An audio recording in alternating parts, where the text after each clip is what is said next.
एक फील्ड आपको दिखाई दे रही है, डायग्राम बना करके रिप्रेजेंट किया गया, उसमें एक डाइपोल रख दिया गया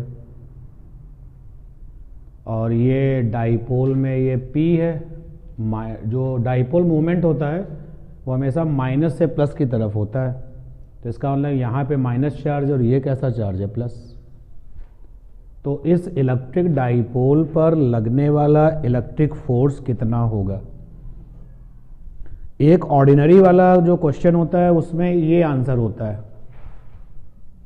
कि हम लोगों ने जो ऑर्डिनरी केसेस देखे हैं, ये एक्स्ट्रा ऑर्डिनरी केस है, इसको भी हम जानते हैं कि when electric dipole is placed under uniform electric field, ये इंपॉर्टेंट बात होगी यहां पर। अगर किसी इलेक्ट्रिक डाइपोल को यूनिफॉर्म वाली इलेक्ट्रिक फील्ड में रखा जाता है, then net force on dipole always zero. तो इस डाइपोल पर लगने वाला जो नेट फोर्स है वो हमेशा ही जीरो होगा। Net force on dipole always zero. लेकिन जो टॉर्क है, नेट टॉर्क ऑन डाइपोल मे और मे नॉट बी जीरो, मे और may not be zero. Torque जो चीजों को घुमा देता है, मे नॉट बी जीरो। मतलब ये जो रिवीजन में हमने बात लिखी है, ये वो क्वेश्चन है जो बहुत फ्रीक्वेंटली पूछा जाता है। आपको 100 में 90 बार ये क्वेश्चन मिलता है। और यूनिफॉर्म इलेक्ट्रिक फील्ड की जो सेहत होती है, पैरेलल इक्विडिस्टेंट लाइन होती है। तो अगर लाइनें इलेक्ट्रिक फील्ड की पैरेलल हैं और साथ ही साथ इक्विडिस्टेंट है, तो ऐसे इलेक्ट्रिक फील्ड को यूनिफॉर्म कहते हैं। अब मान लेते हैं कि आप में से कुछ बच्चों ने डाइपोल ऐसे रख दिया, ये प्लस का चार्ज है, ये माइनस का चार्ज है, और इलेक्ट्रिक फील्ड की जो ताकत होती है, strength, that is called the electric field intensity. तो प्लस वाले चार्ज पर लगने वाला फोर्स ये होगा QE, और इस पर लगने वाला फोर्स क्या होगा, QE। नेगेटिव पर लगने वाला फोर्स हमेशा इलेक्ट्रिक फील्ड से अपोजिट होता है। और यूनिफॉर्म इलेक्ट्रिक फील्ड की जो E वैल्यू है वो कभी बदलती ही नहीं है। तो इसलिए इस पॉइंट चार्ज पर E कितना होगा, अगर E है तो इस पर भी कितना होगा, E ही रहेगा, वैल्यू चेंज ही नहीं होती E की। तो देखो ये दोनों फोर्स वैल्यू में कैसे हैं, बराबर हैं। तो नेट कितना हो जाएगा, जीरो हो जाएगा। फोर्स का नेट जीरो हो जाएगा। लेकिन ये दोनों लोग मिल करके इस डाइपोल को घुमाएंगे तो टॉर्क बनाएंगे। लेकिन अगर किसी बच्चे ने डाइपोल को ऐसे रख दिया, -Q और +Q, तो अब देखो इस वाले पर लगने वाला इलेक्ट्रिक फोर्स QE और इस पर लगने वाला फोर्स QE, तो दोनों पर फोर्स तो बराबर बराबर होंगे। तो नेट वाला फोर्स कितना होगा, जीरो होगा। टॉर्क भी क्या होगा, जीरो होगा। तो इस वाली चॉइस में टॉर्क जीरो है, फोर्स जीरो है। लेकिन इस वाली चॉइस में फोर्स तो जीरो है लेकिन टॉर्क जीरो नहीं है। तो जो आपकी जनरल बात है, जो मतलब जनरल वे में लोगों को पता रहती है, वो ये है कि जब किसी इलेक्ट्रिक डाइपोल को हम यूनिफॉर्म इलेक्ट्रिक फील्ड में रख देते हैं तो नेट फोर्स तो डाइपोल पर हमेशा ही जीरो होता है। लेकिन टॉर्क जीरो हो भी सकता है, जीरो नहीं भी हो सकता है। इस वाले केस में टॉर्क जीरो होगा क्योंकि टॉर्क बनाने के लिए फोर्सेस पैरेलल होने चाहिए। और यहाँ पर जो ये QE वाला फोर्स है और ये QE वाला फोर्स है, ये पैरेलल नहीं है, एक ही लाइन पर है। अगर इस वाले QE फोर्स की लाइन को हम पीछे ले जाएं तो लाइन ऑफ एक्शन, फोर्स की जो डायरेक्शन होती है वो लाइन ऑफ एक्शन कहलाती है। तो इस वाले फोर्स की जो लाइन ऑफ एक्शन है और इस वाले फोर्स की जो लाइन ऑफ एक्शन है वो कॉन्साइड कर जाएगी। और जब दो फोर्सेस की लाइन ऑफ एक्शन कॉन्साइड हो जाती है तो कभी टॉर्क तो बनता ही नहीं है, क्योंकि टॉर्क बनाने के लिए लाइन ऑफ एक्शन क्या होनी चाहिए, पैरेलल होनी चाहिए। लेकिन जरा उस क्वेश्चन को देखो जो तुम्हारे सामने है, वहां पर इलेक्ट्रिक फील्ड यूनिफॉर्म नहीं है। ये आपका जो है find electric force on the dipole and also give the direction. क्योंकि अगर यूनिफॉर्म इलेक्ट्रिक फील्ड होती है तो लाइनें पैरेलल होती हैं। तो यानी कि एक बात पक्की हो गई कि ये जो फील्ड है वो नॉन यूनिफॉर्म है। अब फील्ड आपकी नॉन यूनिफॉर्म है। अब मैं इस क्वेश्चन को सॉल्व कर रहा हूं, तो what do you think about the non uniform electric field? Non uniform electric field के बारे में आपको क्या पता है? बहुत सारी बातें पता है, लेकिन यहां कुछ मेन पॉइंट्स हमें बताओ। Non uniform electric field position से डिपेंड कर जाती है, पोजीशन डिपेंडेंट होती है। इस वाली पोजीशन पर वैल्यू अलग होगी और उस वाली पोजीशन पर वैल्यू अलग होगी। पोजीशन डिपेंडेंट होती है नॉन यूनिफॉर्म वाली इलेक्ट्रिक फील्ड। दूसरा, जहां लाइन क्लोजर होती हैं, क्लोजर लाइंस, ज्यादा इंटेंसिटी। जहां पर फील्ड की लाइनें पास पास होती हैं वहां पे उनकी ताकत ज्यादा होती है, ज्यादा इंटेंसिटी होती है। ये आपको एक और एडिशनल पॉइंट पता है। अब आप इस बात को जरा सा इस क्वेश्चन में लगा दीजिए। जो प्लस वाला है, इस पर लगने वाला फोर्स क्या होगा? इस पर लगने वाला फोर्स होगा QE1। मान लेते हैं कि इस जगह पे electric field intensity E1 value की है, और जो नेगेटिव वाला है इस पर कितना फोर्स होगा? तो QE2, क्योंकि पोजीशन डिपेंडेंट होती है फील्ड। तो इस जगह पर इलेक्ट्रिक फील्ड की जो ताकत है वो E1 है, इस जगह पर E2 है। और नेगेटिव पर जो फोर्स होता है वो फील्ड से अपोजिट लगता है, और प्लस पर जो फोर्स होता है वो फील्ड के साथ लगता है। अब की बार यहां पर जो है QE1 इस तरफ है और QE2 इस तरफ है। बताओ बड़ा कौन होगा? बड़ा ये होगा, क्योंकि इस जगह पर देखो फील्ड की लाइनें पास पास है ना, तो जहां पे फील्ड की लाइनें पास पास होती हैं वहां ताकत ज्यादा होती है, स्ट्रेंथ ज्यादा होती है। दोनों के पास Q और Q है। अब रह गया E1 और E2, तो E2 बड़ा होगा, E1 क्या होगा? छोटा होगा। तो E2 ये आपका बड़ा होगा और ये छोटा होगा, तो नेट फोर्स कैसा होगा? नेट फोर्स होगा इस डायरेक्शन में। भाई नेट फोर्स होता है बड़ा फोर्स माइनस छोटा फोर्स, जब दोनों लोग डायरेक्शन में अपोजिट होते हैं। तो जब नेट फोर्स आपका इस तरफ होगा तो आपके इस डाइपोल को इधर चलना ही पड़ेगा। तो क्वेश्चन कह रहा था कि find the electric force on the dipole, तो आंसर हो गया कि जो इलेक्ट्रिक फोर्स होगा वो होगा QE2 माइनस का QE1। और आपका जो ये डाइपोल है वो लेफ्ट में चलेगा या राइट में? किस तरफ चलेगा? लेफ्ट में। ये इसका आंसर हो गया। तो 2014 की प्रॉब्लम है, आप देख सकते हो। एक्स एक्सिस आपको दिखाई दे रहा है, वाई एक्सिस दिखाई दे रहा है, CD, तो ये रहा CD plus Q minus Q। AB, ये रहा AB plus Q minus Q। CD and AB are the electric dipoles of dipole moment P each. तो CD वाले डाइपोल का डाइपोल मोमेंट भी P है और AB वाले डाइपोल का डाइपोल मोमेंट P है, और ये यहाँ से लेके यहाँ तक का एंगल 120 डिग्री है। तो क्वेश्चन का फर्स्ट पार्ट है कि रिजल्टेंट डाइपोल मोमेंट इस सिस्टम का क्या होगा? भाई जब दो या दो से ज़्यादा डाइपोल होंगे तो फिर डाइपोल मोमेंट सिस्टम का ही तो होगा। तो सिस्टम का डाइपोल मोमेंट मतलब रिजल्टेंट डाइपोल मोमेंट। तो रिजल्टेंट डाइपोल मोमेंट क्या होगा ये निकालना है हमको। और अगर ये पूरा का पूरा सिस्टम जो आप देख रहे हो इस समय, अगर ये पूरा का पूरा system uniform electric field capital E में रख दिया जाए और इलेक्ट्रिक फील्ड आपकी अलोंग द एक्स एक्सिस है, तो इस पूरे सिस्टम पर लगने वाला टॉर्क क्या होगा, ये आपसे पूछा गया। तो सिस्टम का डाइपोल मोमेंट, ये एक्स एक्सिस है, ये वाई एक्सिस है।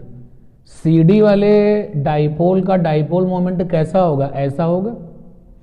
CD वाले डाइपोल का डाइपोल मोमेंट, क्योंकि डाइपोल मोमेंट तो हमेशा माइनस से किधर होता है? प्लस। तो CD वाले डाइपोल का डाइपोल मोमेंट डायरेक्शन में ऐसा होगा और इसकी वैल्यू P है, ये हम जानते हैं। और जो AB वाला डाइपोल है इलेक्ट्रिक डाइपोल, उसका डाइपोल मोमेंट कैसा होगा? तो AB वाले इलेक्ट्रिक डाइपोल का डाइपोल मोमेंट ऐसा होगा भाई, ये लीजिए, क्योंकि dipole moment always from minus charge two plus charge. तो ये एक डाइपोल मोमेंट ये है जो CD का है, और एक डाइपोल मोमेंट ये है जो कि AB का है। तो ये दोनों के दोनों डाइपोल एक दूसरे से कितने डिग्री पर है? 120 डिग्री पर है। और डाइपोल मोमेंट वेक्टर क्वांटिटी होती है, और क्वेश्चन के अकॉर्डिंग इस वाले का भी डाइपोल मोमेंट वैल्यू में P है, यानी मॉड ऑफ P P है। अगर मैं इस वाले P की बात करूं, चलो इसको मैं लिख देता हूं P DC, ये डाइपोल मोमेंट है DC वाले का, और ये हो गया P BA, ये डाइपोल मोमेंट है BA वाले का। तो क्वेश्चन ने आपसे कह रखा है कि मॉड ऑफ P DC और मॉड ऑफ P BA दोनों लोगों के डाइपोल मोमेंट वैल्यू में P ही है, और यहां पर हमको दिखाई दे रहा है कि दोनों 120 डिग्री एंगल पर है। तो जब दो वेक्टर एक दूसरे से थीटा एंगल पर होते हैं तो रिजल्टेंट क्या होता है? तो रिजल्टेंट होता है √a² मतलब P² DC B² P² BA plus 2P DC P BA, और कॉस दोनों वेक्टर्स के बीच का एंगल कितना है यहाँ पर? 120 है। तो नेट डाइपोल मोमेंट आ गया √P² DC P है, P² BA भी P है, प्लस का 2P एंड P, और cos 120 -1/2 होता है। तो नेट डाइपोल मोमेंट आ गया यहाँ पर P² प्लस का P², और ये 2 से 2 कैंसिल, माइनस का P²।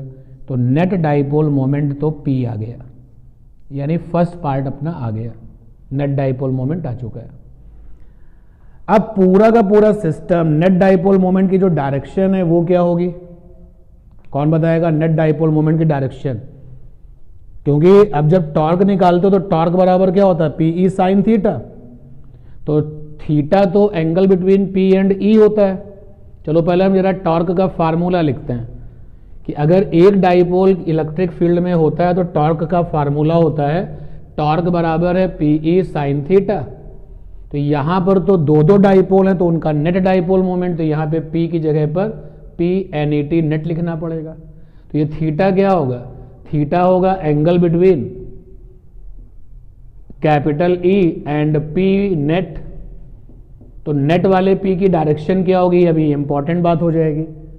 तो नेट वाले P की डायरेक्शन क्या होगी? क्योंकि एक आपका डाइपोल ये है PBA, वैल्यू इसकी P है, और एक आपका डाइपोल ये है PDC, इसकी वैल्यू भी P है, और इनके बीच का जो एंगल है वो 120 डिग्री का है। नेट वाला जो डाइपोल मोमेंट है उसकी डायरेक्शन क्या होगी? इस डायग्राम को मैं जरा सा कॉपी करता हूं यहां पर फिर से आपके लिए। नेट डाइपोल मोमेंट की डायरेक्शन क्या होगी? ये पूरा एंगल 120 डिग्री है, तो ये कितना आ गया? 30। यहां से यहां तक बोलो भाई, ये 30 हो गया, क्योंकि ये पूरा आपका 90 है।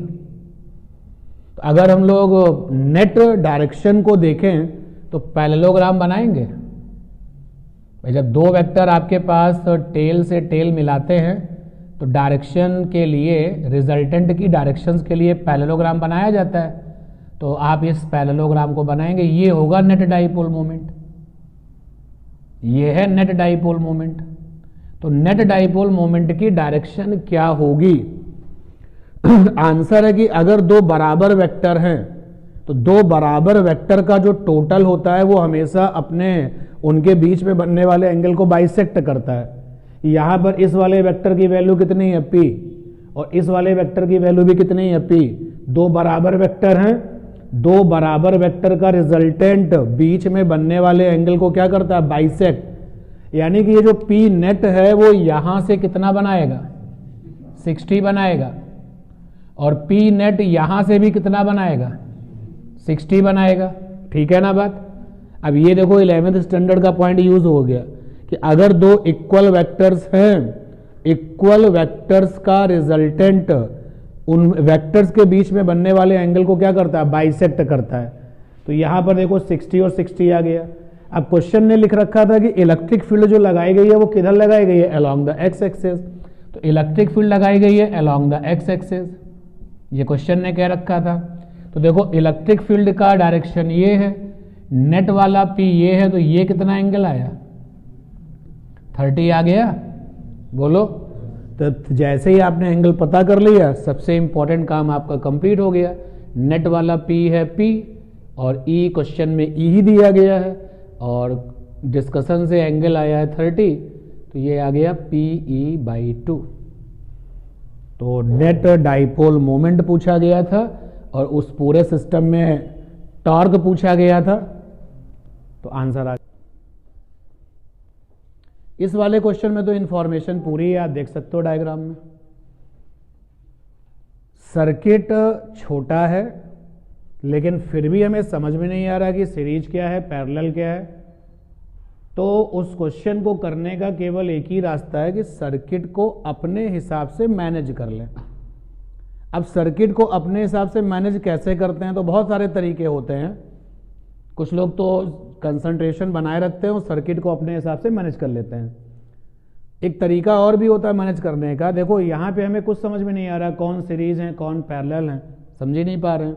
और जब तक ये समझ में नहीं आएगा सीरीज कौन है पैरेलल कौन है, पूरा सर्किट बना के दिया हुआ है, ये बी वाला पॉइंट है, ये ए वाला पॉइंट है, C equivalent capacitance between A B पूछा गया है, तो सीरीज पैरेलल समझ में नहीं आ रहा, सर्किट को अपने हिसाब से मैनेज करना है। तो तरीका जो मैनेज करने का है वो ये कि जो मेन टर्मिनल हैं उनको देखा करो। तो हमने मेन टर्मिनल देखे, जो मेन टर्मिनल हैं वो ए है और कौन सा टर्मिनल है, बी। अब मेन टर्मिनल पर ए है और बी है, कहीं एक तरफ से स्टार्ट करो। हमने ए से स्टार्ट किया, हम नंबर देंगे, हम सारे कैपेसिटर्स के किनारों पर अक्रॉस द कैपेसिटर नंबर देंगे। तो हमने एक नंबर ओपन किया 1। देखो ये 1 नंबर कहीं और जा पाएगा नहीं। देखो यहां से हम आगे बढ़े तो 1 के बाद में कैपेसिटर है और उसके बाद एक नया पॉइंट कनेक्ट हो रहा है, तो 1 हमारा नंबर कनेक्ट हो गया किससे, ए से। तो 1 नंबर आया ए से, 1 नंबर आया और 1 नंबर के बाद में कैपेसिटर है 8 माइक्रोफैरेड। हम तब तक शांत नहीं बैठेंगे जब तक कि हम कैपेसिटर के किनारों पर नंबर ना डाल दें। 1 नंबर खत्म हो गया, आगे बढ़े, जिस किनारे से शुरू किया है उसी टर्मिनल से आगे बढ़ना है। 1 नंबर खत्म हो गया, आगे बढ़े, एक पॉइंट ये आया तो हमने यहां पर एक नंबर 2 डाल दिया, 2 नंबर डाल दिया। तो देखो यहां पर ये आपका आ गया 2, ये 2 आ गया, ये 2 नंबर आया। अब देखिए 2 नंबर से 6 माइक्रोफैरेड भी निकलता है और 2 नंबर से 3 माइक्रोफैरेड भी निकलता है और उसी 2 नंबर से 2 माइक्रोफैरेड भी निकलता है। तो आप जो है, चलो अभी अच्छा हम बाद में मैनेज कर लेंगे, पहले नंबरिंग कर लेते हैं। तो ये 2 है तो ये भी तो 2 हुआ ना, ये एक ही पॉइंट तो है, और ये भी तो 2 हुआ। बोलो भाई, एक ही पॉइंट तो है। 2 मेरे अकाउंट में खत्म हो गया, आगे हम 2 किसी को दे पाएंगे नहीं।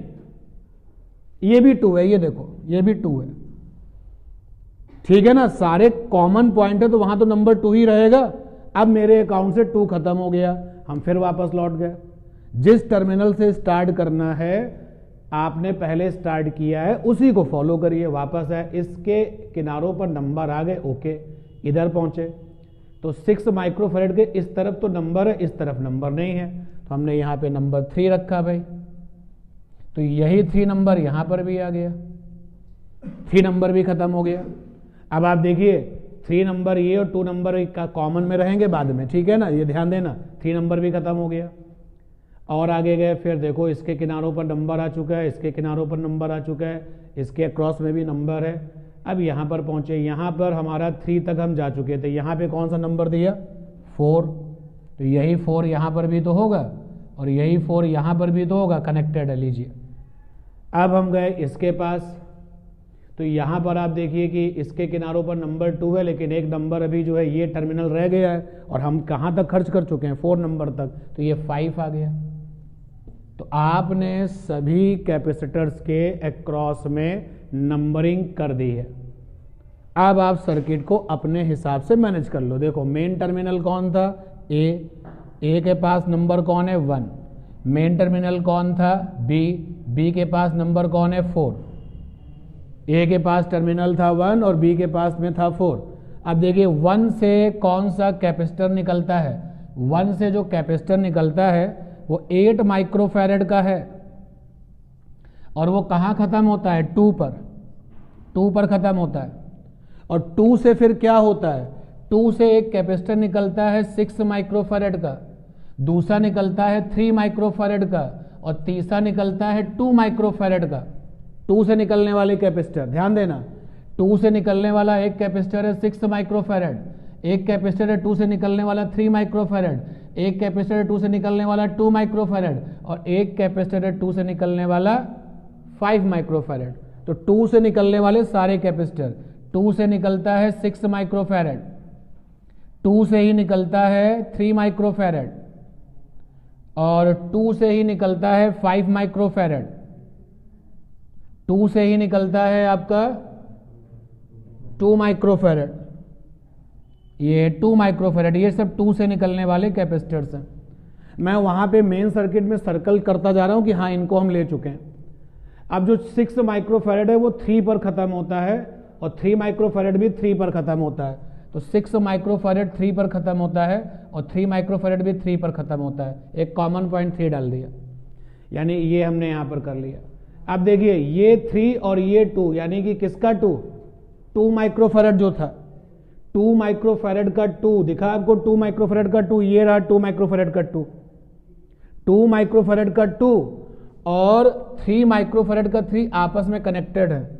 तो 2 माइक्रोफैरड का 2 ये है और 3 माइक्रोफैरड का 3 ये है, ये आपस में कनेक्टेड है। तो आपस में कनेक्टेड है, ये लीजिए 3 माइक्रोफैरड का 3 और 6 माइक्रोफैरड का 3 आपस में कॉमन है, ये कॉमन है, देख लीजिए आप।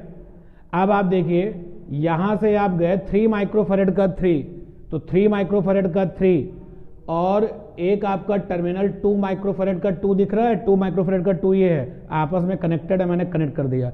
बनने दो सर्किट को टेढ़ा मेढ़ा, कोई दिक्कत नहीं है। फिर आगे चलते हैं, वापस आते हैं। ये जो 2 माइक्रोफैरड है उसका एक पॉइंट आपका 5 है, तो 2 माइक्रोफैरड का 1.5 है, ये 5 आया। 5 से चलता है 4 माइक्रोफैरड, तो 5 से निकलता है 4 माइक्रोफैरड और ये 4 माइक्रोफैरड कहां पे कनेक्ट होता है, 4 पर, ये लीजिए कनेक्ट हो गया 4 पर। अब रह गया केवल ये आपका है 2 से निकलने वाला 5 माइक्रोफैरड, ये रहा 2 से निकलने वाला 5 माइक्रोफैरड और ये 5 माइक्रोफैरड कहां कनेक्ट होता है, बी पर, ये लीजिए बी पर कनेक्ट हो गया, यानी कि 4 पे कनेक्ट हो गया। टेढ़ा मेढ़ा बनता है सर्किट, कोई दिक्कत नहीं है, आपने ये काम कर लिया। ये जैसा सर्किट यहां पर था वैसे ही सर्किट यहां पर था। अब बहुत ध्यान से देखो, जो लोग पिक्चर में नहीं है, जो कैपेसिटर काम ही नहीं कर रहे हैं, वो कौन कौन से हैं? जो कैपेसिटर काम नहीं कर रहे हैं वो ये है और ये है। यार मेन टर्मिनल ए और बी हैं और काम करने के लिए हर कैपेसिटर को डायरेक्टली या इनडायरेक्टली ए और बी से जुड़ना पड़ेगा। देखो यार ये 6 माइक्रोफैरड ए से ठीक है कनेक्ट है, इनडायरेक्टली कनेक्ट है, लेकिन 6 माइक्रोफैरड का ये जो दूसरा टर्मिनल 3 है, क्या वो बी से कनेक्टेड है? नहीं, तो ये तो काम ही नहीं कर पाएंगे। समझ पा रहे हैं ना? और देखो जो काम नहीं कर रहे हैं, ओके, ये 2 लोग काम नहीं कर रहे हैं, जो लोग काम नहीं कर रहे हैं उनको हटाओ यहां से और फिर अरेंज कर लो सर्किट को। ये ए है, 8 माइक्रोफैरड है, उसके बाद ये 5 माइक्रोफैरड है, उसके बाद ये बी है, ये देखिए ये पूरी चेन, और फिर ये आपका 2 माइक्रोफैरड है और 4 माइक्रोफैरड है 8 के इस तरफ, तो ये 2 माइक्रोफैरड है और ये 4 माइक्रोफैरड है और ये बी से कनेक्टेड है। ठीक है ये बात। अब देखिए दिखाई दे रहा है सीरीज कौन है, पैरेलल कौन है। ये दोनों किस में है, सीरीज, और ये क्लास कौन सी है, फाउंडेशन 12। तो मैं इसका टोटल आपको निकाल के नहीं दिखाऊंगा, क्या आएगा इसका टोटल, बोलो जल्दी से, इन दोनों का टोटल कितना आएगा, बोलो। 8/6, 8/6 का मतलब कितना हो गया, 4/3, ओके 4/3, तो इन दोनों का टोटल आया 4/3। ये वाला 4/3 और ये किस में है, सीरीज पैरेलल में, तो अब टोटल कितना हो जाएगा, प्लस का 5 कितना आ जाएगा, 15, 19/3, सही है ना। और ये 19/3 और ये 8 किस में है, सीरीज में, अब टोटल कितना आ जाएगा, तो 19/3 इंटू में 8 अपॉन में 19/3 प्लस का 8, तो कितना आ जाएगा जरा बताइए भैया, 19 8 जा, ये भी गड़बड़ करोगे, 152/3 और यहां पर आ जाएगा 24 प्लस का 19, तो ये आ गया 33, 943, 43/3, 3 से 3 कैंसिल हो गया, तो 152/43 माइक्रोफैरड, ये आंसर हो गया इसका। ठीक है। अच्छा, एक चीज़ आपको यहाँ पर हो सकता है बहुत दिनों बाद आप इन क्वेश्चंस को कर रहे हो तो भूल गए हो, कैपेसिटर की कहानी में जो पैरेलल का फंडा होता है ना, सी टोटल बराबर होता है C1 + C2 + and so on जब पैरेलल हो, और 1/C टोटल बराबर होता है 1/C1 + 1/C2 जब सीरीज में हो। और जब दो लोग सीरीज में होते हैं तो सीधे सीधे हम लोग याद रखते हैं C total C1 C2/C1 + C2। ठीक, तो ये क्वेश्चन जो है वो हेल्दी है, लेकिन इस क्वेश्चन से जो सीखने वाली बात है वो ये, देखो अगर हम अटेम्प्ट करते हैं और अटेम्प्ट करने के बाद क्वेश्चन गलत हो जाता है तो नेक्स्ट टाइम वो सही हो जाएगा। तो मैं तुमको केवल अटेम्प्ट करना सिखा रहा हूं क्वेश्चन को, कि अगर सर्किट छोटा है फिर भी तुम्हें ये समझ में ना आए कि सीरीज क्या है पैरेलल क्या है, तो सर्किट को अपने हिसाब से इर्रेगुलर तरीके से, टेढ़ा मेढ़ा होता है होने दीजिए, सर्किट को अपने हिसाब से सजा लीजिए। और जब सिचुएशन आप जब देखोगे फाइनल कंडीशंस में तो बहुत सिंपल में कन्वर्ट हो जाएगा। इतना सिंपल आप देख सकते हो कितना सिंपल सर्किट में कन्वर्ट हो गया ये। तो अप्रोच है अटेम्प्ट करने की, मैं बात आपको बता रहा हूँ कैसे अटेम्प्ट करना चाहिए। आगे अब इसको हम लोग बाद में सॉल्व कर लेंगे, चाहे तो आप इसी जगह पे छोड़ दें। अब देखिए, जो लोग इस फार्मूले को नहीं जानते थे तो देखो एक बार फिर से, ये दोनों सीरीज में थे, तो जब दो लोग सीरीज में होते हैं तो C1 C2/C1 + C2, तो वही किया गया था 4 2 8 8/6, 8/6 मिनिमाइज करो कितना आ गया 4/3। और ये किस में थे पैरेलल में, तो सीधे सीधे प्लस हो गया। फिर जब सीरीज वाला सिचुएशन आया तो फिर से हमने सॉल्व कर लिया। ठीक है, क्वेश्चन है बोर्ड पर, आप समझिए पहले क्या है। ये डिस्टेंस है तो ये 10 सेंटीमीटर, ये 20 सेंटीमीटर, ये 30 सेंटीमीटर, ये 40 सेंटीमीटर। ये जो आप लाइन देख रहे हो, ये वाली लाइन, ये लाइन, ये लाइन, ये लाइन सब इक्वी पोटेंशियल सरफेसेस है। मतलब हमारी स्केल यहाँ पर है यानी 10 वोल्ट पर है, क्योंकि इस लाइन को बनाने के बाद ऊपर लिखा है 10 वोल्ट। तो इस लाइन पर जितने भी पॉइंट होंगे, एक्चुअली ये लाइन नहीं है, ये सरफेस है, तो इस लाइन का मतलब है इक्वी पोटेंशियल सरफेस। तो इस लाइन पर किसी का होना मतलब 10 वोल्ट पर होना। फिर बगल में जो लाइन है वो 20 वोल्ट वाली है, और फिर उसके बाद जो लाइन है वो 30 वोल्ट वाली है, और जो लास्ट में जो लाइन है वो 40 वोल्ट वाली है। तो ये आपकी सारी की सारी लाइनें इक्वी पोटेंशियल सरफेसेस हैं। इन्होंने कितना एंगल बना लिया है ये भी दिया होगा, मैं देखता हूं क्वेश्चन में। हाँ, एंगल दिया गया 30 डिग्री। तो ये सारे के सारे जो इक्वी पोटेंशियल हैं, ये यहां से 30 बना रहा है, ये भी 30 बना रहा है, ये भी 30 डिग्री बना रहा है, ये भी 30 डिग्री बना रहा है। तो आपसे पूछा है कि इस इक्वी पोटेंशियल सरफेस को देखो और मुझे इलेक्ट्रिक फील्ड निकाल के दो। तो अब इलेक्ट्रिक फील्ड का जो कॉन्सेप्ट है वो क्या है भाई, डेल्टा V बराबर माइनस का E डॉट डेल्टा R। ठीक है, यही तो था, E dot delta R, delta V बराबर, delta V is a potential difference. हम इंटीग्रेशन तब लगाते थे जब चीजें वेरिएबल में होती थी, यहां तो सब चीजें कांस्टेंट चल रही है ना, बोलो भाई। तो डेल्टा V यानी पोटेंशियल डिफरेंस, तो किन्हीं भी दो को सेलेक्ट कर लो आप। चलो यहां से यहां, मैं यहां से यहां जाऊंगा, एक्चुअली मैं नहीं जाऊंगा, चार्ज चलता है कि एक इक्वी पोटेंशियल से जब दूसरे इक्वी पोटेंशियल पर चार्ज जाता है तो फिर वो वर्क डन होता है वहां पर। तो डेल्टा V का मतलब है पोटेंशियल डिफरेंस। तो जब मैं यहां से यहां जाऊंगा तो 10 वोल्ट और 20 वोल्ट, तो कितना आया डिफरेंस ऑफ पोटेंशियल, कितना आया 10 वोल्ट। और ये माइनस का E डेल्टा R, और आगे क्या कॉस थीटा। याद रखो मैं यहां से यहां चल रहा हूं, तो डिस्प्लेसमेंट तो ये हो गया ना भाई, डिस्प्लेसमेंट तो यही तो हुआ मेरा, यहां से यहां। तो कितना डिस्प्लेसमेंट आया यहां पर 10 सेंटीमीटर, बोलो भाई 10 सेंटीमीटर। मैं should be in SI meter बना लिया। देखो यहां से यहां तक 10 है, यहां से यहां तक 20 सेंटीमीटर है, तो डिस्प्लेसमेंट कितना हुआ 10 सेंटीमीटर। अब theta, what is theta, E और डेल्टा R के बीच में बनने वाला एंगल वो थीटा है। E इलेक्ट्रिक फील्ड और डेल्टा R डिस्प्लेसमेंट। तो डिस्प्लेसमेंट तो भैया ये है, डिस्प्लेसमेंट तो ये है। E कैसा होता है, तो थ्योरी आपसे कहती है कि इक्वी पोटेंशियल सरफेस पर जो E होता है वो हमेशा कैसा होता है 90। तो इक्वी पोटेंशियल सरफेस ये दिया गया है, तो ई कैसा होगा, इसके साथ कितना बनाता हुआ होगा, 90 बनाता हुआ ई होगा। बोलो भाई, इलेक्ट्रिक फील्ड जो होगा वो इक्वी पोटेंशियल से कितना बनाएगा, 90 बनाएगा, ऑलवेज 90 ही बनाता है। तो देखो इलेक्ट्रिक फील्ड ये निकल गया और डिस्प्लेसमेंट ये है, तो बीच का जो एंगल है वो कितना है, 120। बोलो cos 120, तो ये आ गया 10, माइनस का यहाँ से काम तमाम हो जाएगा, नेगेटिव नेगेटिव कैंसिल हो जाएगा, और फिर जब आप सॉल्व करेंगे तो cos 120 की वैल्यू आ जाएगी 1/2, ये कितना आ जाएगा 10 की पावर -1, और ये आ गया 1/2, तो e की वैल्यू कितनी आ जाएगी, 200। कैलकुलेशन देख लेना भाई, सही है, सारा काम हमने SI में किया हुआ है, तो 200 न्यूटन पर कूलम। यार ये 10 का मतलब 1/10 है ना, और ये 2 मिलके 20, cos 120 की वैल्यू नेगेटिव 1/2 होती है, वो मैंने काउंट कर लिया है, वही नेगेटिव 1/2 का नेगेटिव इसको क्या बना दिया, प्लस, तो ये सीधे सीधे केवल 1/2 लिखा, तो क्रॉस मल्टीप्लाई हुआ तो 200 न्यूटन पर कूलम। समझो क्वेश्चन को, डेरिवेशन नहीं करना, केवल हमें टू द पॉइंट आंसर देना है।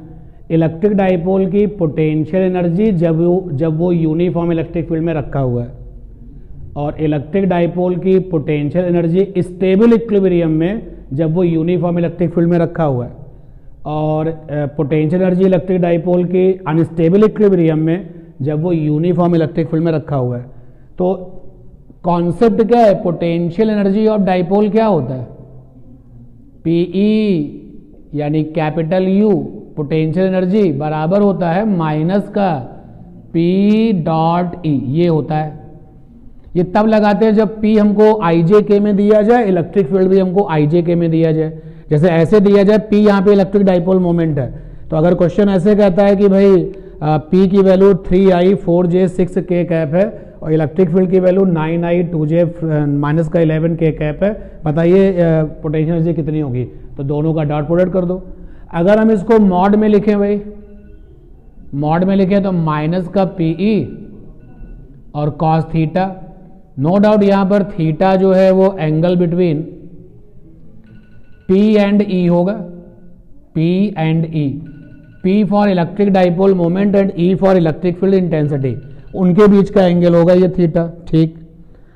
अब ये स्टेबल इक्विलिब्रियम का क्या मतलब होता है, स्टेबल इक्विलिब्रियम का मतलब होता है जैसे हमने इलेक्ट्रिक फील्ड देखी तो ऐसी थी, और अपने डाइपोल को देखा तो ऐसा था, डाइपोल ऐसा था, इलेक्ट्रिक फील्ड ऐसी थी, दोनों थीटा पे थे। लेकिन अगर ये थीटा 0 हो जाए, इफ थीटा बराबर 0, तो देखो कॉस 0, तब क्या होगा, u बराबर होगा माइनस का PE, और यहां कॉस 0 क्या हो जाएगा 1, और ये आ जाएगा u बराबर माइनस का PE। सब जानते हैं, पूरी दुनिया इस बात को जानती है कि नेगेटिव में पोटेंशियल एनर्जी का होना मतलब स्टेबिलिटी जबरदस्त। तो थीटा की वैल्यू 0 ले लेने से पोटेंशियल एनर्जी क्या हो जाती है, मिनिमम हो जाती है, और मिनिमम हो जाने का मतलब क्या हो गया, स्टेबिलिटी आ गई। तो जो क्वेश्चन में इसने पूछा है कि स्टेबल इक्विलिब्रियम, तो फार्मूला तो आप यही लगाओगे, लेकिन थीटा की वैल्यू क्या ले लोगे, 0, ठीक है ना ये बात। अब चलते हैं अनस्टेबल की बात करते हैं। इफ थीटा बराबर 180, तो u बराबर माइनस का PE cos 180, थीटा की जगह पे 180 रख दिया, और cos 180 की वैल्यू -1 होती है, तो u बराबर क्या हो जाएगा, प्लस PE। कमाल हो गया, क्योंकि पोटेंशियल एनर्जी अगर प्लस में आ गई है तो क्या हो चुकी है, मैक्सिमम, और ये किसकी तरफ इशारा करता है, अनस्टेबिलिटी। तो जो यहाँ पर इन्होंने लिखा अनस्टेबल, तो अनस्टेबल का मतलब है थीटा की वैल्यू कितनी है, 180।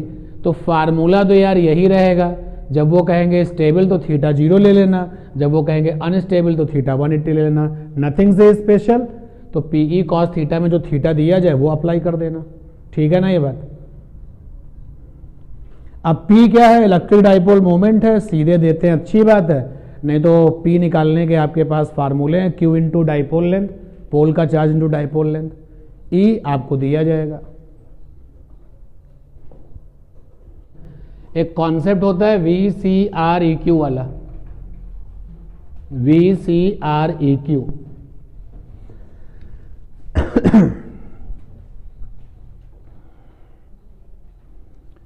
कॉन्सेप्ट है आपका VCREQ।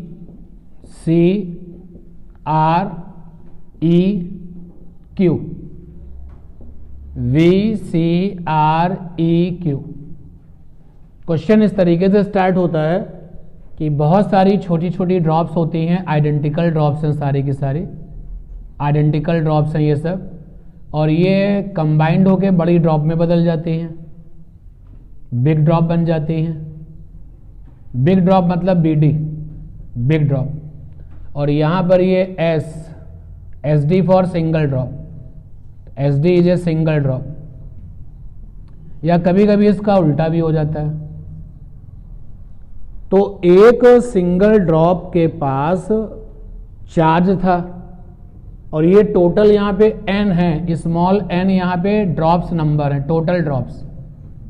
Always keep in mind कि ये आइडेंटिकल हैं सेहत में, चार्ज में। अगर इस सिंगल ड्रॉप की रेडियस 2 सेंटीमीटर है तो बाकी सबकी भी 2 सेंटीमीटर रेडियस है। तो V माने पोटेंशियल, BD माने बिग ड्रॉप का, और NVSD, SD माने सिंगल ड्रॉप का, V माने पोटेंशियल सिंगल ड्रॉप का, VBD बड़ी ड्रॉप का, बिग ड्रॉप का, N number of drops, C माने कैपेसिटी, CBD बराबर NCSD, SD माने सिंगल ड्रॉप, R माने रेडियस, बड़ी ड्रॉप का रेडियस RBD बराबर NRSD, सिंगल ड्रॉप का रेडियस। E माने electric field, electric field BD बराबर N, इलेक्ट्रिक फील्ड SD। और Q माने चार्ज, बड़ी ड्रॉप पर चार्ज, और N और QSD। तो यहां पर होता है N पे 2/3, यहां पर होता है 1/3, यहां पर होता है 1/3, यहां पर होता है 1/3, और यहां पर होता है 1। N यहां पे नंबर ऑफ ड्रॉप्स है, N यहां पर क्या है, नंबर ऑफ ड्रॉप्स। तो ये वो कॉन्सेप्ट है जिसको कि आप generally in form of the concept, in form of the numerical problems आप देखते रहते हो।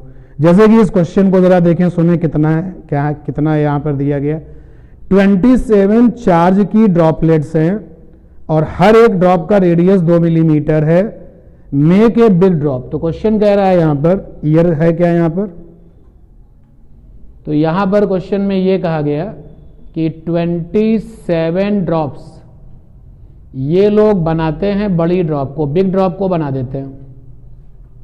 27 ड्रॉप्स मिलकर के बड़ी ड्रॉप बनाते हैं।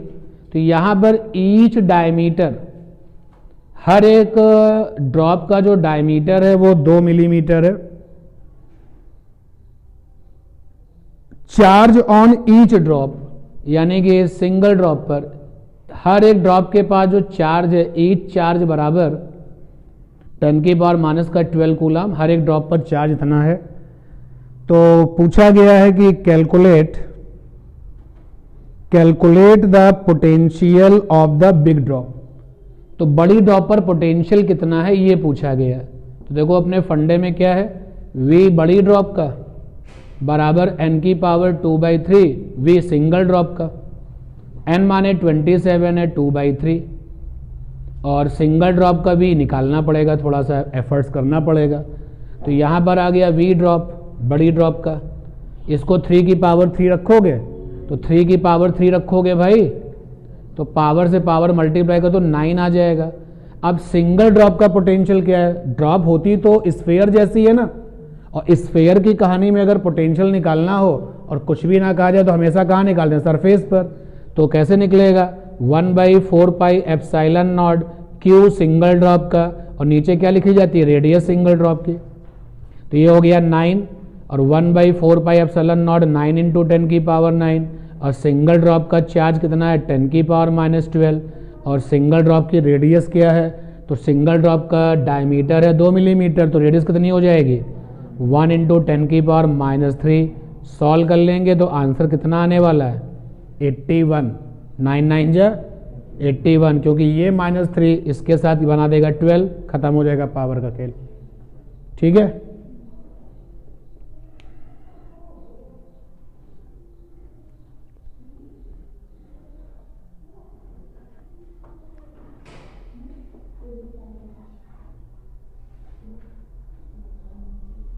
और अगले क्वेश्चन में जो तुमने क्वेश्चन किया है वो इसमें इसका डेरिवेशन मांग रहा है। ये बात आई कैसे? अब आपके पास में क्वेश्चन ये है कि n आइडेंटिकल ड्रॉप्स हैं और ये मिल करके एक बड़ी ड्रॉप बनाती है, BD फॉर बड़ी ड्रॉप, बिग ड्रॉप, और ये मैंने एक सिंगल ड्रॉप लिया SD। तो सिंगल ड्रॉप का जो रेडियस है वो कुछ ना कुछ होगा ही, सिंगल ड्रॉप पर चार्ज भी कुछ ना कुछ होगा।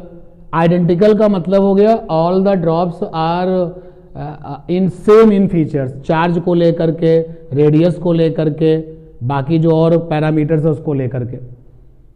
तो हम ये वाली बात जरा प्रूफ करते हैं कि बड़ी ड्रॉप का पोटेंशियल बराबर n की पावर 2/3 सिंगल ड्रॉप का पोटेंशियल। तो कैसे होगा प्रूफ, जरा देखिएगा भाई।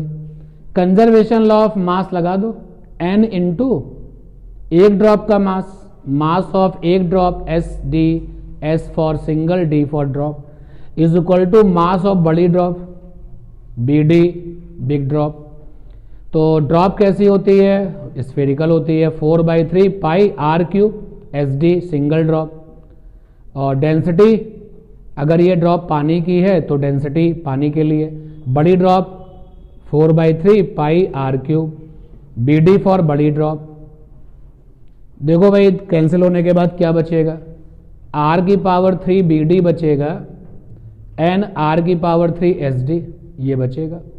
दोनों तरफ की 1/3 पावर ले लो, इधर भी 1/3 उधर भी 1/3, इसको बोलते हैं क्यूब रूट लेना। जैसे आप क्यूब रूट लोगे तो r BD is equal to आ जाएगा n की पावर 1/3 और r SD। तो ये वाला पॉइंट आ गया।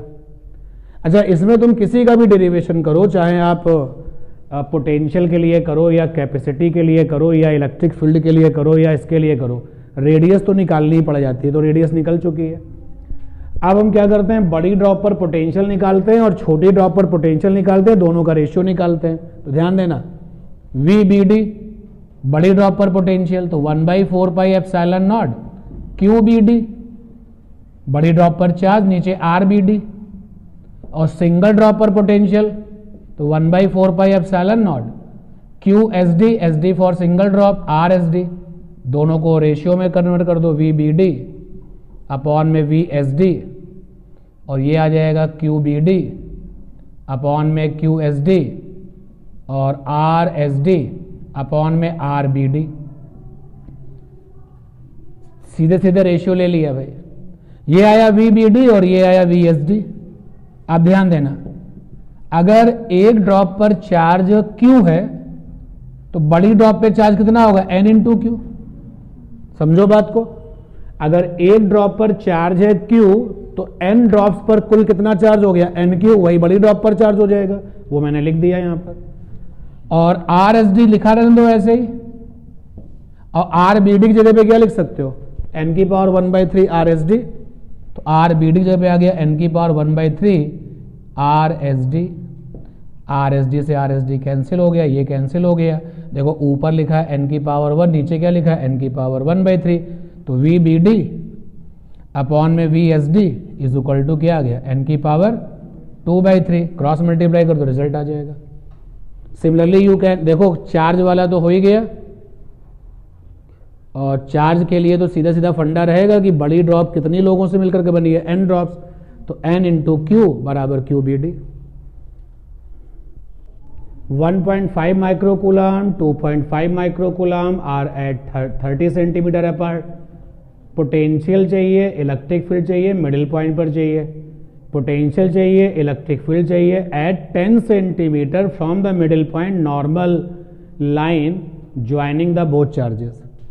पहले वाले पार्ट पर अगर आप देखो तो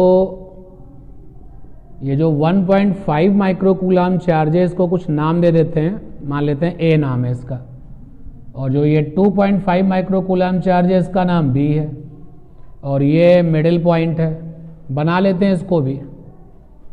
तो क्वेश्चन के सेकंड वाले पार्ट में पोटेंशियल निकालना है, इलेक्ट्रिक फील्ड निकालना है। कहाँ निकालना है, 10 सेंटीमीटर की दूरी पर, कहाँ से, मिडिल पॉइंट से, और कैसा, नॉर्मल लाइन। तो ये देखिए जो डॉटेड लाइन है वो आपके AB लाइन से नॉर्मल ही तो है, तो 10 सेंटीमीटर ये दूरी है। यहाँ पर पोटेंशियल का पता लगाना है, इलेक्ट्रिक फील्ड का पता लगाना है। और ये मिडिल पॉइंट है। यहाँ पर भी पोटेंशियल का पता लगाना है और इलेक्ट्रिक फील्ड का पता लगाना है। और ये अपना जो है 15 सेंटीमीटर और ये भी 15 सेंटीमीटर, क्योंकि 30 सेंटीमीटर दिया गया। चलो इस पॉइंट को O नाम दे देते हैं, इस पॉइंट को P नाम दे देते हैं। तो हमको O पर पोटेंशियल निकालना है, इलेक्ट्रिक फील्ड निकालनी है, और P पर भी पोटेंशियल निकालना है, इलेक्ट्रिक फील्ड निकालनी है। सबसे पहले O पर चलते हैं। तो ये B है, ये A है, ये O रहा। 1.5 माइक्रोकूलम, 2.5 माइक्रोकूलम।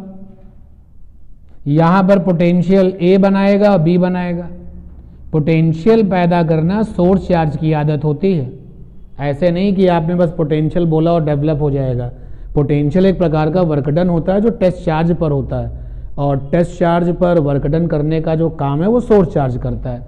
तो A कितना पोटेंशियल बनाएगा, तो मान लेते हैं VA बनाएगा। कितनी वैल्यू होगी, 9 × 10 की पावर 9, 1/4 पाई एप्सिलॉन नॉट। और चार्ज की वैल्यू तो 1.5 10 की पावर -6। भाई ये वाला चार्ज माइक्रो कूलाम में, कूलाम में जाना पड़ेगा। और नीचे होता है रेडियस, डिस्टेंस। तो यहाँ से यहाँ तक की डिस्टेंस 15 सेंटीमीटर है, 15 × 10 की पावर -2। ये आपका A ने जो पोटेंशियल बनाया वो आ गया। B ने कितना पोटेंशियल बनाया, VB, तो 9 × 10 की पावर 9। और B का चार्ज तो 2.5 10 की पावर -6। और नीचे डिस्टेंस, तो डिस्टेंस कितनी है, 15 10 की पावर -2। हाँ, पोटेंशियल का जो ये फार्मूला होता है 1/4 पाई एप्सिलॉन नॉट और चार्ज बाई डिस्टेंस, तो यहाँ पे चार्ज साइन के साथ चलता है। तो यहाँ पर आपके इस क्वेश्चन में चार्ज के साइन दिए नहीं गए तो प्लस लेके चलेंगे। और पोटेंशियल आपकी स्केलर फिजिकल क्वांटिटी है, तो टोटल कितना होगा, ऐड कर दीजिए। तो VO कितना आ जाएगा, VA प्लस का VB। ठीक है, अब ये VA की वैल्यू यहाँ रख देना, VB की वैल्यू यहाँ रख देना। और जब आप इसको पूरी तरह से सॉल्व करोगे तो सॉल्व करने पर आंसर आएगा 24 × 10 की पावर 4 वोल्ट। तो आंसर मिलेगा 24 × 10 की पावर 4 वोल्ट। सॉल्व करना और बताना मुझे। फिर चलते हैं एक बार फिर से, A है और ये B है, ध्यान देना इधर, ये O है। अब की बार कहा गया इलेक्ट्रिक फील्ड निकालो। तो जो A वाला चार्ज है 1.5 माइक्रोकूलम और जो B वाला चार्ज है 2.5 माइक्रोकूलम। अगेन आई रिपीट कि इलेक्ट्रिक फील्ड और पोटेंशियल ऐसा नहीं कि आपने सोचा और बन गए। उनका डिटेक्ट करने के लिए, उनका पता लगाने के लिए आपको टेस्ट चार्ज डालना पड़ता है जिस जगह पर आपको कैलकुलेशन करनी है। यहाँ पर आपको पोटेंशियल निकालना है O पर, तो O पर टेस्ट चार्ज डालिए पहले। और अपनी मर्जी से चुना हुआ टेस्ट चार्ज हमेशा ही पॉजिटिव होता है। तो यहाँ पर हमने एक टेस्ट चार्ज रख दिया भैया। जैसे ही टेस्ट चार्ज रखा तो ये वाला चार्ज कहता है कि इसको हम धक्का देंगे। जो डायरेक्शन फोर्स की होती है वही इलेक्ट्रिक फील्ड की होती है, EA। इस वाले चार्ज ने भी कहा हम भी इस पर फोर्स लगाएंगे, तो ये EB। तो अब EA निकाल लो। EA बराबर हो जाएगा 1/4 पाई एप्सिलॉन नॉट, यानी कि 9 × 10 की पावर 9। और Q माने 1.5 × 10 की पावर -6। और नीचे R² होता है, तो O की A से डिस्टेंस 15 है, -2 स्क्वायर। ये EA आ गया। EB निकालो कितना है, EB से 9 × 10 की पावर 9 और चार्ज है 2.5 10 की पावर -6। और नीचे डिस्टेंस कितनी है, 15 × 10 की पावर -2। अब ये दोनों वेक्टर क्वांटिटीज हैं, तो दोनों लोग डायरेक्शन में कैसे हैं, अपोजिट हैं। तो नेट कैसे निकलेगा, बड़ा माइनस छोटा। तो बड़ा कौन है, EB बड़ा है, बोलो। तो यहाँ पे टोटल वाला फील्ड आ जाएगा EB माइनस का EA। और हमने इलेक्ट्रिक फील्ड निकालने के लिए फार्मूला लगाया है पॉइंट चार्ज के लिए 1/4 पाई एप्सिलॉन नॉट Q/R²। यहाँ पर इस चार्ज की वैल्यू ली जाती है, साइन नहीं लिया जाता। मान लो इसी क्वेश्चन में अगर किसी चार्ज पे नेगेटिव लगा होता तो पोटेंशियल के फार्मूले में तो साइन के साथ चलता है चार्ज, लेकिन इलेक्ट्रिक फील्ड और फोर्स के फार्मूले में केवल वैल्यू। और अब EB की वैल्यू यहाँ रखोगे, EA की वैल्यू यहाँ रखोगे, और जब ये वैल्यू रखोगे आंसर निकालोगे तो आंसर आएगा 4 × 10 की पावर 5 वोल्ट पर मीटर। इलेक्ट्रिक फील्ड का यूनिट वोल्ट पर मीटर भी होता है और इलेक्ट्रिक फील्ड का यूनिट आपका न्यूटन पर कूलाम भी होता है। ये तो तुमने मिडिल पॉइंट O पर ये कैलकुलेशन कर ली। अब आपको यही काम P पर करना है।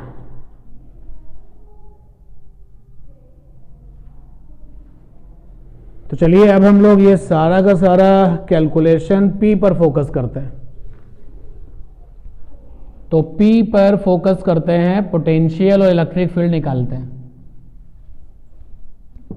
तो लीजिए P वो जगह है जहां पर पोटेंशियल इलेक्ट्रिक फील्ड चाहिए।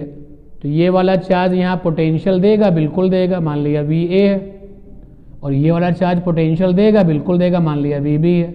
ये जो मैं एरो बना रहा हूँ आपके समझाने के लिए, इस जगह पर A ने भी पोटेंशियल दिया है, B ने भी पोटेंशियल दिया है। तो VA कितना होगा? तो 1/4 पाई एप्सिलॉन नॉट और A का चार्ज अपॉन में डिस्टेंस। तो ये डिस्टेंस आपको निकालनी पड़ेगी। तो पाइथागोरस थ्योरम से डिस्टेंस निकल आएगी AP। तो ये VA बराबर 9 10 की पावर 9। A पर चार्ज कितना है? 1.5 इंटू 10 की पावर माइनस का 6। और ध्यान देना AP क्या निकलेगा? AP होगा, अगर आप निकालोगे AP की वैल्यू यहाँ से यहाँ तक का AP है तो पाइथागोरस थ्योरम से कितना आएगा? अंडर रूट 15 का स्क्वायर प्लस 10 का स्क्वायर। 15 का स्क्वायर कितना होता है? 225 और 10 का स्क्वायर 100, कितना आ जाएगा? 325 सेंटीमीटर। यही तुम्हारा AP होगा, यही तुम्हारा BP भी होगा। BP भी तो उतना ही आएगा। तो BP बराबर भी आ जाएगा 325 सेंटीमीटर। तो यहाँ पर AP लिखेंगे अंडर रूट 325 और 10 की पावर माइनस 2 मीटर होना चाहिए क्योंकि। और जब आप VB निकालोगे तो फार्मूले में 9 10 की पावर 9 तो आएगा ही आएगा। और यहाँ पर B वाला चार्ज लिया जाएगा और नीचे डिस्टेंस में वही BP आएगा। तो BP इज 325 और 10 की पावर माइनस 2। एक बार फिर से टोटल पोटेंशियल P पर VA प्लस का VB। तो जब VA और VB की वैल्यू आप रखोगे और सॉल्व करोगे तो आंसर आ जाएगा 2 इंटू 10 की पावर 5 वोल्ट। यहां पर आंसर आ जाएगा 2 इंटू 10 की पावर 5 वोल्ट। ये तो हो गई पोटेंशियल की कहानी। अब इलेक्ट्रिक फील्ड पर चलते हैं। इलेक्ट्रिक फील्ड थोड़ा सा वेक्टर क्वांटिटी है तो और ज़्यादा डायरेक्शंस पे भी ध्यान देना पड़ता है। एक बार फिर से ये A है, ये आपका B है, 2.5 माइक्रोकूलाम है, ये आपका 1.5 माइक्रोकूलाम है और ये आपका O है, ये P नाम का पॉइंट हमने लिया है। अब यहाँ पे टेस्ट चार्ज डालना पड़ेगा। A वाला उसको धक्का देगा, इलेक्ट्रिक फोर्स अपनी मर्जी से सेलेक्टेड टेस्ट चार्ज हमेशा पॉजिटिव होता है। तो ये EA आ जाएगा, कितना आ जाएगा? तो 9 इंटू 10 की पावर 9 और A का चार्ज 1.5 10 की पावर माइनस 6 और नीचे डिस्टेंस का स्क्वायर तो AP स्क्वायर। तो AP का स्क्वायर करोगे तो कितना आएगा? 325 10 की पावर माइनस 2 ऊपर अंडर रूट 325 10 की power minus 2 whole square AP square. भाई AP की वैल्यू सेंटीमीटर में ये है ना, मीटर में रख दिया। और ये B वाला चार्ज भी इसको धक्का देगा तो EB की वैल्यू आ जाएगी 9 इंटू 10 की पावर 9 और B का चार्ज 2.5 10 की पावर माइनस का 6 और डिस्टेंस हो जाएगा 325 10 की पावर माइनस 2 होल स्क्वायर। अब प्रॉब्लम यहां पर यह है कि EA भी आ गया और EB भी आ गया, इनका टोटल चाहिए। तो टोटल कैसे निकलेगा? अगर मुझे इन दोनों के बीच का एंगल पता होता तो टोटल बहुत आराम से निकल आता। मैं इस पॉइंट को फिर से हाईलाइट करता हूं, P को। तो ये देखिए P है, इस P के पास EA भी है और इस P के पास EB भी है, EB भी है और मुझे टोटल चाहिए। तो टोटल कैसे निकलेगा? Under root A square plus B square plus 2AB cos theta से निकलेगा बिल्कुल, लेकिन तब थीटा हमको पता होना चाहिए ना। ये A है और ये आपका B है, ये आपका 15 है, ये आपका 10 है और ये अंडर रूट 325 है।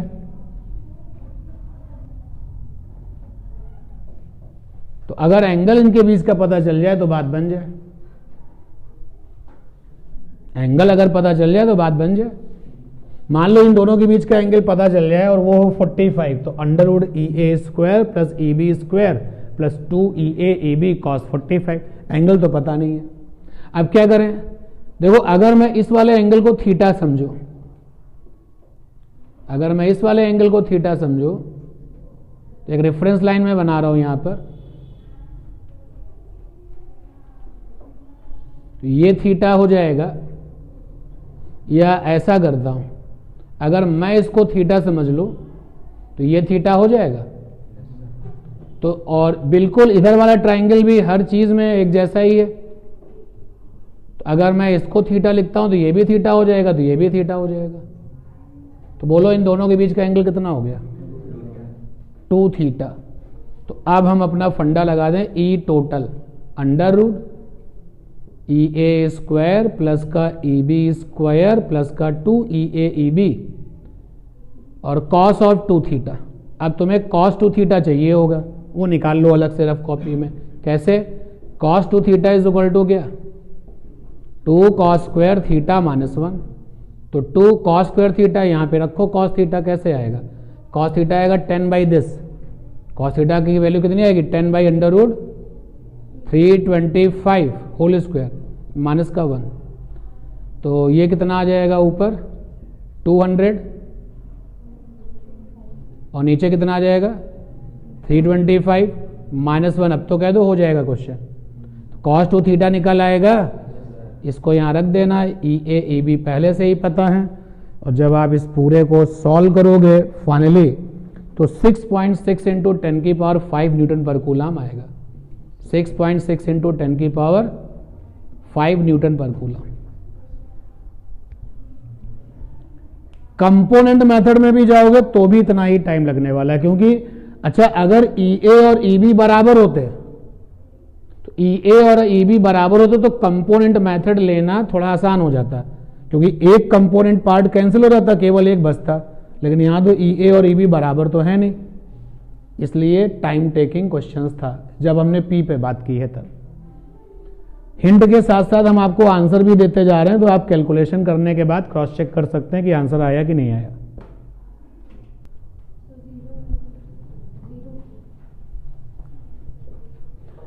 स्क्वायर है आपका ABCD,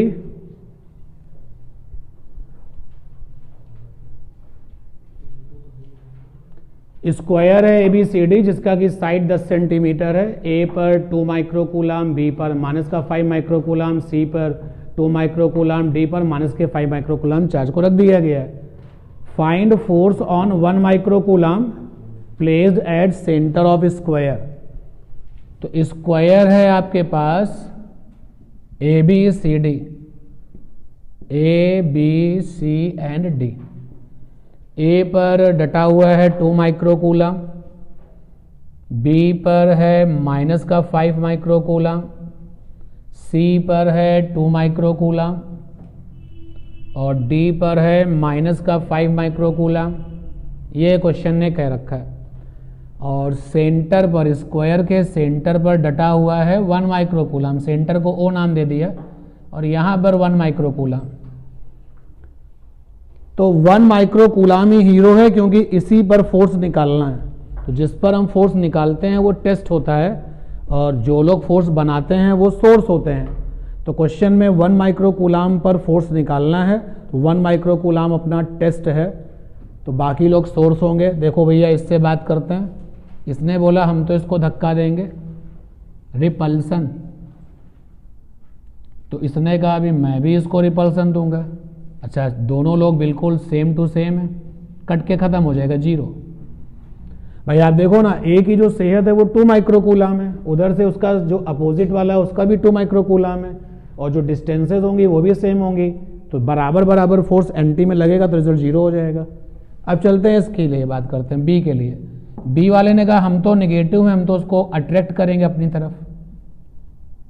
तो डी वाले ने कहा कि हम भी नेगेटिव हैं, हम भी इसको अट्रैक्ट करेंगे, क्योंकि ये तो प्लस है ना ये वाला, तो ये दोनों लोग अट्रैक्ट करेंगे, बराबर बराबर सब मामला है ना, तो फिर से क्या हो जाएगा 0।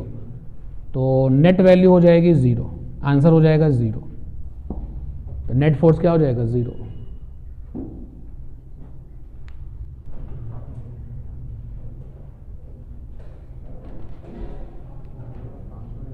$10 ग्राम आपका Cu मटेरियल है, स्फेयर जैसा है, छोटा सा स्फेयर है, और इधर भी 10 ग्राम Cu है, छोटा सा, दोनों के बीच की दूरी 10 सेंटीमीटर है, और एक स्फेयर से इलेक्ट्रॉन निकल के दूसरे पर जाते हैं। तो कह रहा है कि 10⁶ एटम में से एक इलेक्ट्रॉन निकल करके ट्रांसफ़र हो जाता है दूसरे स्फेयर में। तो जिस स्फेयर से इलेक्ट्रॉन निकलेंगे वो पॉजिटिव हो जाएगा, जिसमें जाएंगे वो नेगेटिव हो जाएगा। तो दोनों के बीच में फोर्स कितना है? तो पहले अगर हम ये पता कर लें कि कितने इलेक्ट्रॉन ट्रांसफ़र हुए हैं, क्योंकि क्वेश्चन में लिखा है 10⁶ एटम से एक इलेक्ट्रॉन निकल करके दूसरे में चला जाता है। तो अगर हम ये सोचें इस क्वेश्चन के सलूशन में कि जो ये वाला कॉपर है 10 ग्राम का, और जो ये वाला कॉपर है 10 ग्राम का, पहले डिसाइड कर लो किससे इलेक्ट्रॉन निकलेंगे। मान लिया इससे निकलेंगे, इससे इलेक्ट्रॉन निकल के दूसरे में जाएंगे, तो कितने इलेक्ट्रॉन निकलेंगे? तो पहले ये पता करें कितने एटम है इनके पास, क्योंकि क्वेश्चन में यूनिटरी मेथड दिया गया है। 10⁶ एटम अगर हैं तो एक इलेक्ट्रॉन निकल जाएगा, और 10⁶ से ज़्यादा है तो ज़्यादा निकल जाएंगे। तो इस वाले 10 ग्राम कॉपर में एटम्स कितने हैं कॉपर के?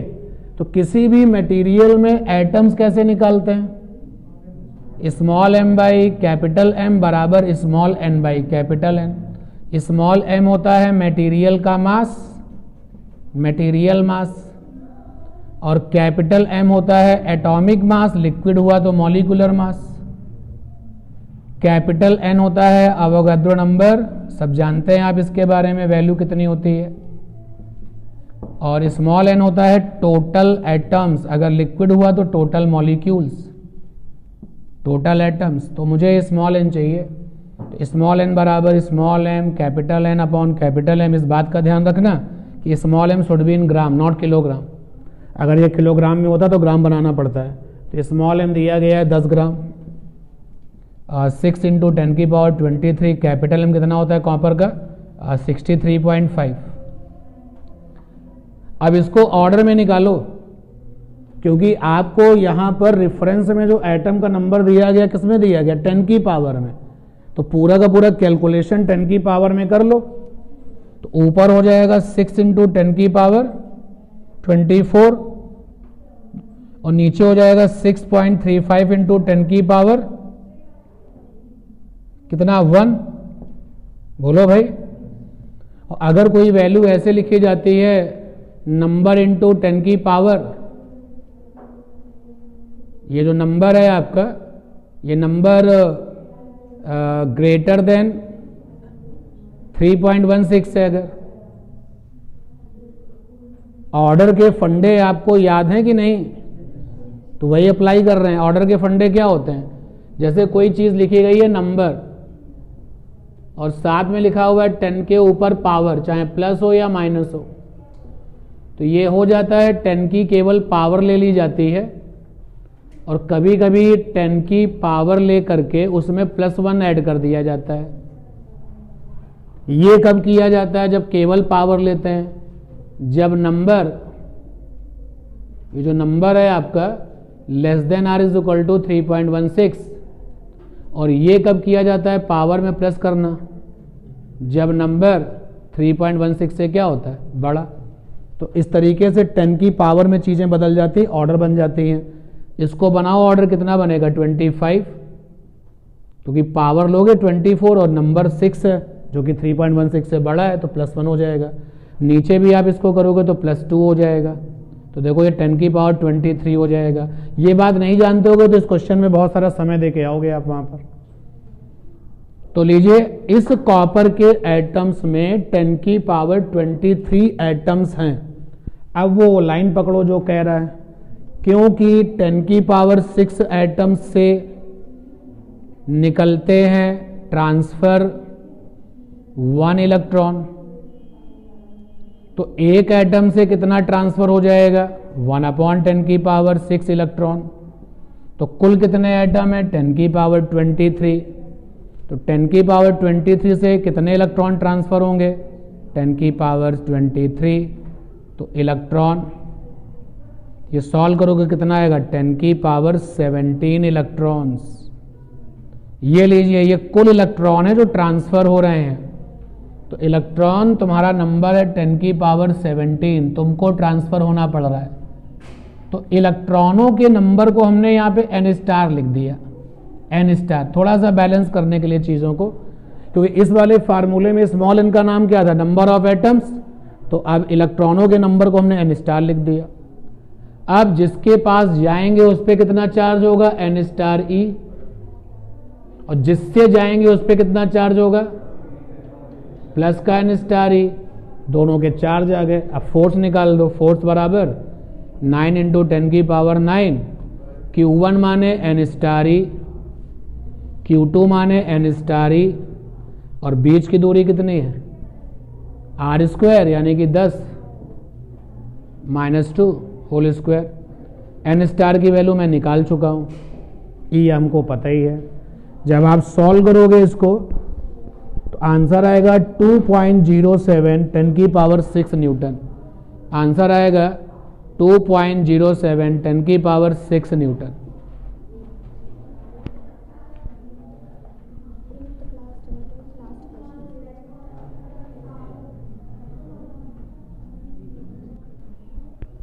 क्वेश्चन है आपका कि you have a system of charge, चाहे वो 2 का हो या 2 से ज्यादा का हो, आपके पास सिस्टम ऑफ चार्ज है।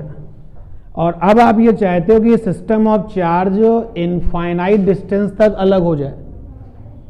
ये जो सिस्टम ऑफ चार्ज है वो इनफाइनाइट डिस्टेंस तक अलग हो जाए। तो इसमें आपको कितना काम करना पड़ेगा, कितना वर्क करना पड़ेगा, मैं एग्जाम्पल से आपको बताने की कोशिश करता हूं, जरा ध्यान देना। जैसे मान लो सिस्टम ऑफ चार्ज ने मिलकर के ट्राइंगल बनाया। ए चार्ज था, कुछ वैल्यू ले लो, Q1 ले लो। बी चार्ज था, वैल्यू ले लो Q2। सी चार्ज था, वैल्यू है Q3। ये तीनों लोग मिलकर ट्राइंगल बना रहे थे। फिर कहा गया कि ये अनंत तक अलग अलग हो गए, सेपरेट हो गए। कितना काम करना पड़ा, how you calculate this one. W बराबर होगा चेंज इन पोटेंशियल एनर्जी, यानी U फाइनल माइनस का U इनिशियल। अब ये U फाइनल क्या होगा, ये तो 0 होगा, क्योंकि जब सारे के सारे चार्जेस अनंत दूरी पर हो जाएंगे तो इनफाइनाइट पर पोटेंशियल क्या होती है, 0। तो U फाइनल तो 0 हो गया। अब U इनिशियल क्या होगा, how you calculate U initial. तो कैसे निकालते थे, सिस्टम ऑफ चार्ज की U कैसे निकालते थे, सिस्टम ऑफ चार्ज की U निकालना कैसे निकालते थे, पेयर बनाते थे। पहले हम सारे चार्जेस को सीक्वेंस में लिख लेते थे। A चार्ज है, B चार्ज है और C चार्ज है। A ने B के साथ पेयर बनाया, A ने C के साथ पेयर बनाया, A का काम खत्म। तो A ने B के साथ पेयर बनाया, UAB कैसे लिखेंगे, 1/4 पाई एप्सिलॉन नॉट, A का चार्ज, B का चार्ज और डिस्टेंस RAB, याद आया। और A ने C के साथ में जो पेयर बनाया है, ऐसे सारे पेयर पहले निकाल लेते थे और सारे पेयर निकाल करके हर पेयर की एनर्जी निकाल लेते थे। तो पेयर कहीं कोई छूट ना जाए, कोई पेयर रिपीट ना हो जाए, तो पहले सारे चार्जेस लाइन से लिखते थे। A ने B के साथ पेयर बनाया, A ने C के साथ पेयर बनाया, A को हटा दिया ताकि दोबारा शामिल ना हो जाए। फिर B ने C के साथ पेयर बनाया, B को हटा दिया, C को मौका मिला नहीं, तो कुल कितने पेयर आ गए। और इन सब लोगों की PE पोटेंशियल एनर्जी निकालने के बाद जब टोटल करते थे तो वो क्या बन जाएगी, U इनिशियल टोटल। ठीक है, और फिर वो रख देंगे, आंसर आ जाएगा। या उल्टा कह लो कि पहले कोई सिस्टम ऑफ चार्जेस अलग अलग थे, अनंत पर थे, और उनको अब पास पास ले आया गया, तो भी यही कंसेप्ट लगेगा। उसमें क्या हो जाएगा, पहले वो अनंत पर थे तो U इनिशियल क्या हो जाएगा, 0, और ये सारा काम किसके लिए करोगे, U फाइनल। ठीक है।